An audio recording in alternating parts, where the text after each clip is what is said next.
Hey, this is Dan from Bible Prophecy and Truth, and this is part 7 of the series on understanding Revelation and the timeline of events. And we're going to be looking at chapter 7 today. And it's a very interesting chapter. Remember, there's a lot of things that are nestled in between other visions, and this is one of those places where in chapter 6 they go through the first 6 seals. But then in chapter 7, there's this whole other couple of visions, and then chapter 8 starts with the seventh seal. And it's significant because this is actually nestled in here, and it actually does look like it's part of that timeline, right? Where we see the seven seals. We have the first four, which are the four horsemen, and then you have the fifth seal and the sixth seal, where the fifth seal is there resting and waiting, those that have died in Christ. And then the sixth seal, which is that final event, right, where it matches the seventh trumpet, the seventh vial, Matthew 24, Ezekiel 38, that chart that we looked at. And it's this chapter appears to be nestled in there. It's like Revelation 7:1 is probably, or Revelation 7:1 through 8, sorry, is probably happening around the same time as like the fifth trumpet. And I say that because in the fifth trumpet, that there's the four angels, or the not the four angels. The four angels are in chapter 7. The fifth angel sounded in the fifth trumpet, and an angel that had the key to the bottomless pit opens the pit, and we're going to study this later. But there's a command that they should not hurt the grass of the earth, neither any green thing, nor neither any tree, but only those men which have not the seal of God in their foreheads. And that's what we see here. After these things, I saw four angels standing on the four corners of the earth, holding the four winds of the earth, that the wind should not blow on the earth, nor on the sea, nor on any tree. And I saw another angel ascending from the east, having the seal of the living God, and he cried with a loud voice to the four angels to whom it was given to hurt the earth and the sea, saying, Hurt not the earth, neither the sea nor the trees, till we have sealed the servants of God in our foreheads. Now it's similar verbiage, and it's talking about those that have the seal of God, right?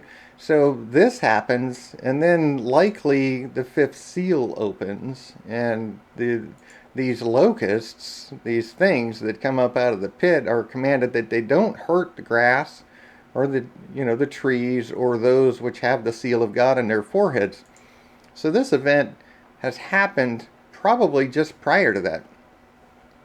And then we'll talk about the other vision in a little bit, because that's very significant. It's a totally separate vision, and it's a great multitude which came out of all nations, right?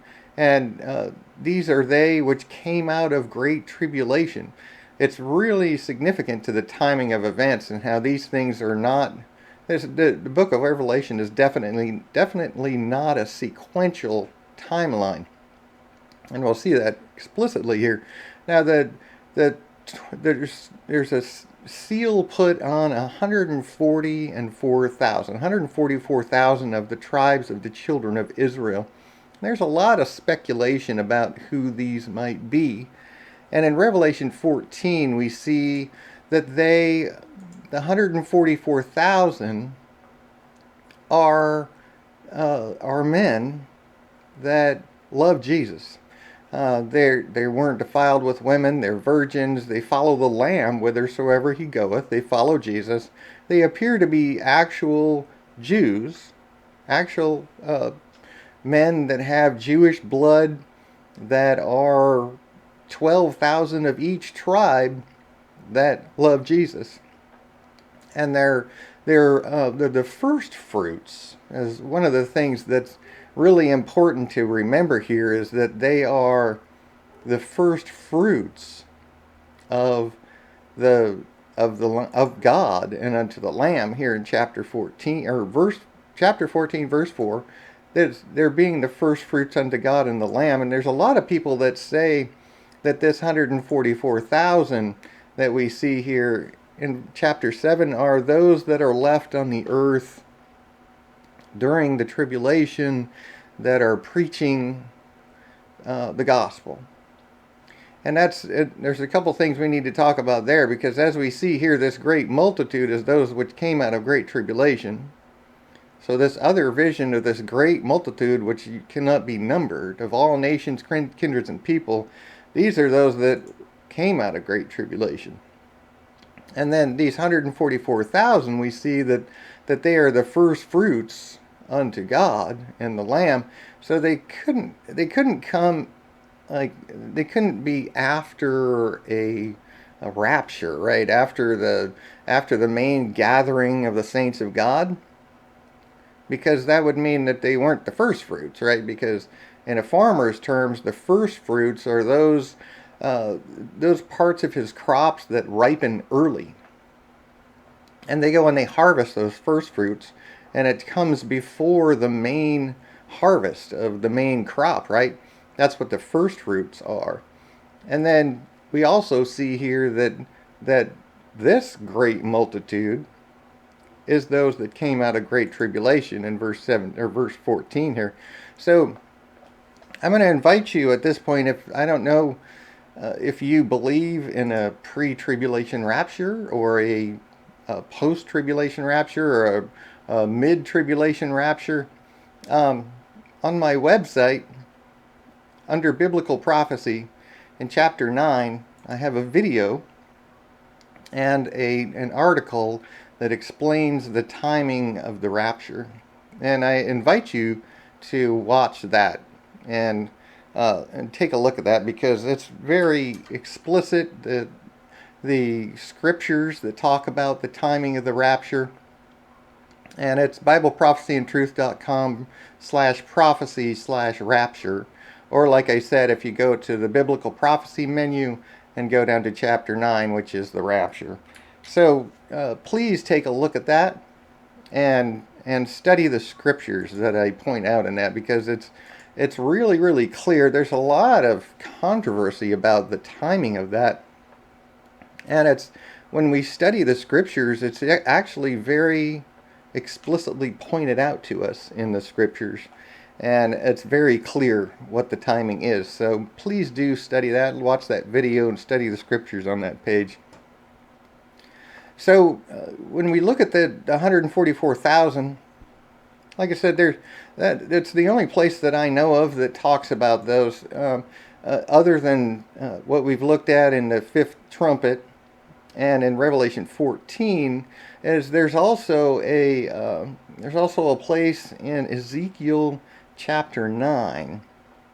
If we look at Ezekiel chapter 9, verse 4, and then it has a vision here of, go through the midst of the city, through the midst of Jerusalem, and set a mark upon the foreheads of the men that sigh and cry for all the abominations that be done in the midst thereof. And that fits very well as well, because if we look at Jerusalem today and we look at the Israelis, they're very much like the Western world. And they're very much, as Jesus said, it's going to be as the time of Sodom and Gomorrah, and as the time of Lot, which is referring to Sodom and Gomorrah, and as the time of Noah, the days of Noah, when the Lord was so grieved in his heart at the wickedness of men. And the same thing here, where we have today, we have the same kind of mentality where so many people just ignore God and ignore what he loves and what he hates, and just live their lives according to the flesh, which is God he grieves in his heart that these things are being done. And he says that it's going to be as the days of Noah and as the days of Lot. And so these men that are sealed, that are not defiled, as it says in verse 14 or chapter 14, in their mouth was found no guile, they're without fault, they're not defiled, they follow the Lamb, right? They love Jesus. And so that's an indication that these men love God. And there's really nothing else that explains what they are or why God chose to seal 144,000. Anything else that we would try to say beyond what we've already looked at, it would be speculation.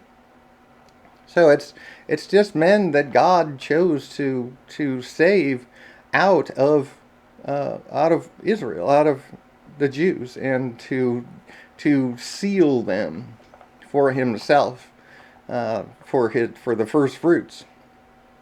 And so it's why God does it, why God doesn't, why, and what these men signify. Other than that, like I said, would be pure speculation. But it does help us see timings. It helps us see some other things that are happening. So when we look at the second part of this, where it's verses 9 through 17, it's this totally separate vision. Like I said, a great multitude no man could number, of all nations and kindred and people and tongues, stood before the throne, before the Lamb, clothed in white robes and palms in their hands. And they cried with a loud voice, saying, Salvation to our God, which sitteth upon the throne, and unto the Lamb. And all the angels stood round about the throne, and about the elders and the four beasts, and fell before the throne on their faces, and worshipped God, saying, Amen. Blessing and glory and wisdom and thanksgiving and honor and power and might be unto our God forever and ever. Amen. And one of the elders answered, saying unto me, Which are these? What are these which are arrayed in white robes, and whence came they? And I said unto him, Sir, thou knowest. And he said unto me, These are they which came out of great tribulation, and have washed their robes, and made them white in the blood of the Lamb. Therefore are they before the throne of God, and serve him day and night in his temple. And he that sitteth on the throne shall dwell among them. And they shall hunger no more, neither thirst any more, neither shall the sun light on them, nor any heat. For the Lamb which is in the midst of the throne shall feed them, and shall lead them unto living fountains of waters, and God shall wipe away all tears from their eyes. Now this is the exact same thing that we see in Revelation 21. It's the exact same statement, and it's one of those things, like I said, where we can't read Revelation as a sequential timeline of chronological events, right? Because here in Revelation 21 we have the exact same thing. I heard a great voice out of heaven. Behold, the tabernacle of God is with men, and he will dwell with them, and they shall be his people, and God himself shall be with them, and be their God.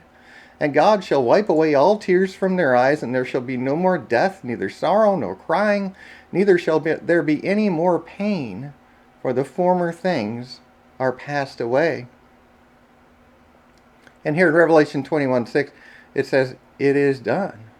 Right? This is the end of all things. This is after the 1,000-year reign that we'll talk about. It happens in Revelation 20, and where the devil is destroyed and everything is done, and we start eternity with God. The first heaven and first earth are passed away, and there is no more sea, which is no more creation. Like the sea that we see in Daniel 7 is the sea of creation. It's not an ocean. It's a symbolic picture of creation itself and the universe and God's creation. And he's going to recreate it all and make it perfect again as it was in the beginning. And then we're going to spend eternity with him. And it's the same thing that we see here in Revelation 21 is the same thing that we see here in this vision in Revelation 7. So it shows us beyond a shadow of a doubt that this is not a sequential book, that we don't read it as if it's sequentially chronological. It doesn't even make sense. It's just there's different visions, and this vision shows us, since it actually shows us that since it's between the sixth and the seventh seal, these are people that at the sixth seal, seventh trumpet, seventh vial, Matthew 24, Ezekiel 38, that chart we looked at, it shows us they're all the same events, and this is what happens immediately after the sixth seal. This happens immediately after the seventh trumpet, or at the seventh trumpet, when the rapture happens and Christ returns, in the clouds, as it said in Revelation chapter 1, that he's going to come in clouds just like he left, remember? And when he comes in the clouds, that's when the rapture happens, and he takes those that belong to him. And that's when all this vision here is the vision of those. And it's very encouraging, as it seems like today, if you really love God and you really love him and obey him and look for other people that do, it's very discouraging today to know that there's so many that don't appear to really love God today. It's like, how few are there going to be? It's like at the flood, remember, there was probably 1 billion or more people on the earth at the time of the flood, and only 8 were saved. And it's kind of discouraging. Well, how many people are left that really love God, right? How many people are on the earth right now that love God and obey him and love his truth so much that they dispel the lies that are so prevalent today in the church and in the world? But this is encouraging because it's a great multitude which no man could number, of all nations and kindreds and tongues and people. And so it's encouraging that there's going to be a great number of people that are saved. And remember, this is from all time too. This is not just a small snippet of people. This is from all time. This is going to be the great multitude. And so when you think about the last 6,000 years, there's actually a great multitude. There's a lot of people that have been saved, and it's very encouraging to know that there are going to be many which end up being saved and with God in the end. So I don't think there's anything else to talk about. There is one thing that I want to show you, though. On my website, when you look at, I went way too far here.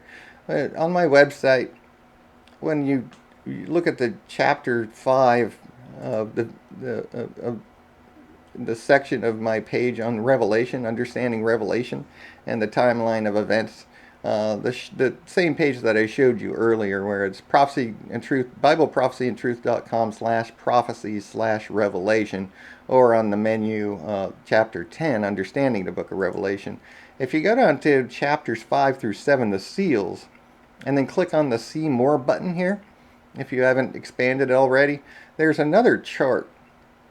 And it's granted, it's probably really way too small for you to see in this video, but it's a chart. It's another chart that shows the events of this last day, the gathering of the saints. And it shows some scriptures in Zechariah and Joel, the 6th seal, Matthew 24, Mark 13, Luke 17, and 21, which are all parallel prophecies. And it shows us all those same things. So I encourage you to go and read my notes on this stuff, and take a look at that chart and go and read those scriptures as well as chart A. Those 5 scriptures that I showed you, this actually shows a few more scriptures that help us to cement that knowledge that this is that last day. They're all the same event that all happen at the same time. So I will see you in the next video, and we'll study chapter 8. God bless you.